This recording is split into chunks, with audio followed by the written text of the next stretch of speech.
laughing straight to the bank. I'm fucking with y'all, guys. I don't know. I'll be spazzing out behind the wheel, guys. Forgive me. But guys, listen to this. You remember that live video I put up? I think I put this up Tuesday. I told you about the last time I did a blow motor prior to this week. It was that 90-degree day. Listen to this, guys.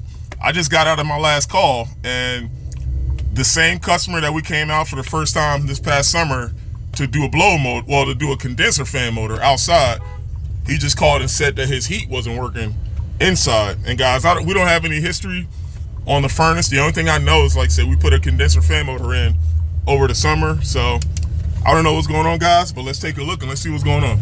I'll see y'all when I get there. Guys, this is going to be another diagnosis outside because I parked all the way down the street and I didn't know that this guy had parking closer towards his house. So I got to hurry up and move this truck. But guys, look at this. He has an air temp. I believe this is 80% furnace, and he has a coolant condenser. And remember, it was at least 95 degrees out. I remember this like it was yesterday. Like I said, guys, I came out here over the summer to do the condenser fan motor, but nothing was ever done with the furnace. And guys, I got down there and the unit was on a 1-hour lockout. So I reset the unit, and sure enough, my inducer ran. And the only thing I had was I had my gas valve opening, no flame. And I took my Molex connection off and I checked for 120 to this igniter. And indeed, this igniter was getting power, but not glowing. So guys, I got two options here. Look at this. I can either go hot rod or I can go Glo-fly. The choice is simple, guys. With this, you want to put the universal igniter in. That's going to be the least pain in the neck. What that means, guys, with longer igniters, I have more success with hot rod igniters. With shorter igniters, I have more success with Glo-fly because, guys, the main difference, in my opinion, between the Glo-fly and the hot rod, if you have a bigger igniter and you put a smaller Glo-fly in, this may not be long enough to reach the flame, and vice versa. If I have a small igniter and I put a bigger Glo-fly, a bigger hot rod igniter in, this may be too big to fit inside the assembly. So, like I said, guys, to each his own. You can always go OEM. That's the #1 option. But guys, sometimes you don't live in a perfect world. Like I said, if you got to get in and get out, or like I said, if this is my case, if this is in between the holidays, you got supply houses closing, you got to get customers up and going. It's always great to have both of these igniters on the truck, but know when and where, like I said, both of these igniters can work. There's no one igniter for every application, regardless of what this thing says. Like I said, depends on what you're using, like what's in the unit. That will let you know exactly which one of these two igniters can work. But I'm going to go with the hot rod, and let's go back downstairs and get this customer some heat. I'll see y'all in a little bit. All right, guys. I got my igniter in.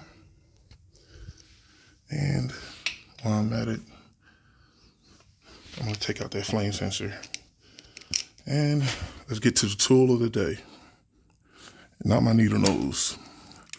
I need a right angle drill bit because, guys, look how tight that screw is back there. And the housing for the inducer is right above it. Let's get this flame sensor out. I'll be right back. And whoa, look at this.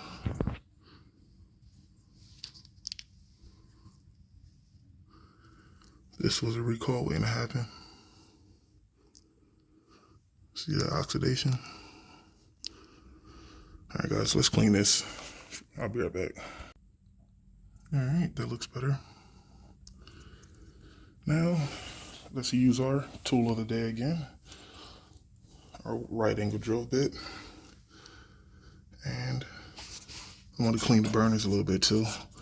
Let me clean the burners and let's put the sensor back in. I'll see you in a little bit.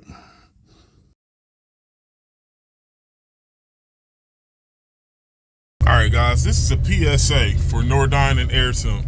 I don't know if they're made by the same company, but I got a weird coincidence that's going on. Guys, this is the third time this year where this happened. Once on the air, well, technically this is the second air temp, and this happened on the Nordyne, in which I had a unit short cycle, similar to looking like a dirty flame sensor, and it ended up being the board. Guys, I don't know if these furnaces have grounding problems. And like I said, guys, I actually looked all the way back to the breaker. I checked to make sure that the furnace is grounded, and it was. So I'm like, guys, I don't know, man. This is just a weird coincidence. I don't know if it was some type of bulletin with the manufacturer. I don't know what they want us to do, guys. But with these air temp furnaces, I hate to say it, but I never had a customer keep an air temp or Nordyne furnace past 10 years. Something always happens, and it's always with these circuit boards. Now, this customer already said that he had that circuit board replaced already 4 years ago. And this is before we came out. We only came out here this past summer for the AC for the first time. But guys, I don't know, man, but it's just, I told the customer, like I said, we already got the igniter replaced, and now I got to go to the supply house to pick up a board. But guys, long term, I told them I'm just not confident with that brand, because I just got a bad, me personally, I got a bad history. You know, those other two customers, one had a Nordyne, one had an air temp. And like I said, guys, I even told that customer before this had to been like towards the start of this winter.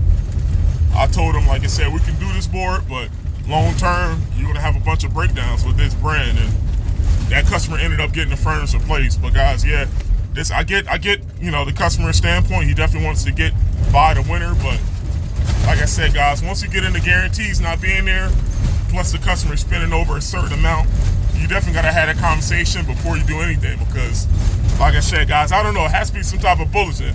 I know I might not be the only one going through this, guys, with the grounding problems with these Nordynes and air temps, guys, but I don't know.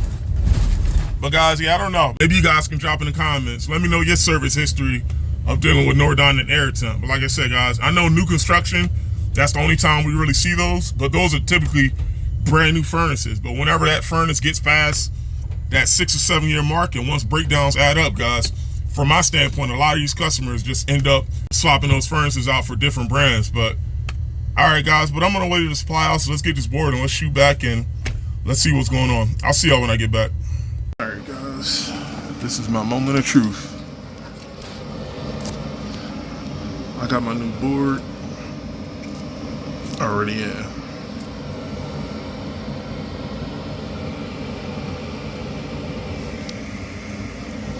Right now, my inducer is running, pressure switch closed, the igniter is glowing. And what's weird, guys, is that before my igniter wasn't glowing, I was getting power at the plug, so I popped in a new igniter. But as soon as I put the new igniter in, it short cycled. Cleaned the flame sensor, even replaced the flame sensor, still did the same thing. And that's a good sign. I didn't get that amber light. They didn't stay on long enough.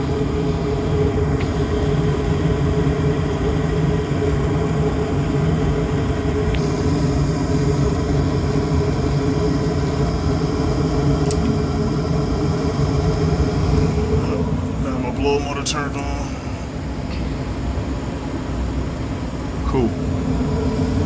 Yeah, guys, I don't know, that was some weird stuff. Like I said, this is the third time I had this happen this year, and I already spoke with the customer about it. What he's going to do, he's pretty much going to save up to get the heat and the AC replaced in a few months. And like I said, guys, at this point, long term, air temp is good for new construction, but like I said, guys, once you get at least 5 or 6 years in with wear and tear, I don't know if air temp can withstand the test of time, especially in the winter, man.